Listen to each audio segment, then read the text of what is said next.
کہ جس شخص نے فون کیا کہ آپ نے مسجد کے مینار پر جھنڈا لگایا ہے اعتراض کے طور پر، دل دکھا یہ سن کر کہ کوئی مسلمان ایسا بھی ہے پاکستان میں جو اس جھنڈے کو اپنی مرضی کے خلاف سمجھتا ہے۔ اس کو یہ پتہ نہیں کہ جھنڈا لا الہ الا اللہ محمد رسول اللہ کا جھنڈا ہے۔ پاکستان کے لیے نعرے جو لگے تھے، نعرہ یہ سب سے بڑا نعرہ یہ تھا کہ پاکستان کا مطلب کیا؟ لا الہ الا اللہ۔ یہ پاکستان جھنڈا ملت اسلام، دو قومی نظریے کا جھنڈا ہے۔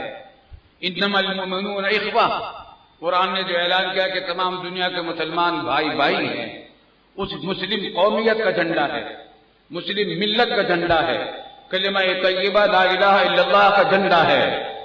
اور یہ وہ جھنڈا ہے جس کو پاکستان کی آزادی، یوم آزادی پر 14 اگست کو قائد اعظم کی درخواست پر شیخ الاسلام علامہ شبیر احمد صاحب عثمانی رحمۃ اللہ علیہ نے اپنے دست مبارک سے کراچی کے اسی آج جس کو گورنر ہاؤس کہتے ہیں، اس زمانے میں گورنر جنرل ہاؤس کہلاتا تھا، یہاں اس جھنڈے کو لہرایا تھا قائد اعظم کی درخواست پر شیخ الاسلام علامہ شبیر احمد صاحب عثمانی نے۔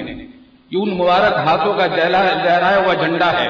پاکستان کی فضاؤں میں سب سے پہلے جھنڈا شیخ الاسلام علامہ شبیر احمد صاحب عثمانی نے یہی جھنڈا لہرایا تھا، اور یہی جھنڈا ڈھاکہ میں قائد اعظم محمد علی جناح مرحوم کی درخواست پر اعلاء السنن کے مصنف، عالم اسلام کے مانے ہوئے شیخ الحدیث بلکہ امام الحدیث حضرت مولانا ظفر احمد صاحب عثمانی رحمۃ اللہ علیہ نے قائد اعظم کی درخواست پر ڈھاکہ میں یہ جھنڈا لہرایا تھا۔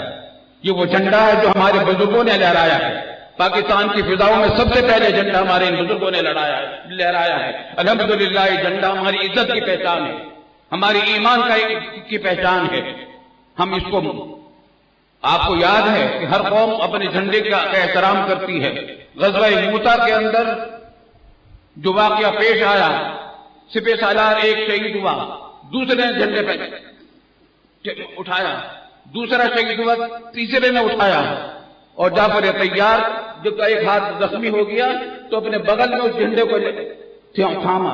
جھنڈا ہماری عزت کا پہچان، ہماری عزت ہے، یہ جھنڈا ہماری عزت ہے، اسلام کی عزت ہے، ملت اسلام کی عزت ہے، ہمارے بزرگوں کی عزت ہے، وللہ الحمد، اور مسلم قومیت کی، مسلم ملت کی عزت ہے۔ ہم اس پر الحمدللہ فخر کرتے ہیں۔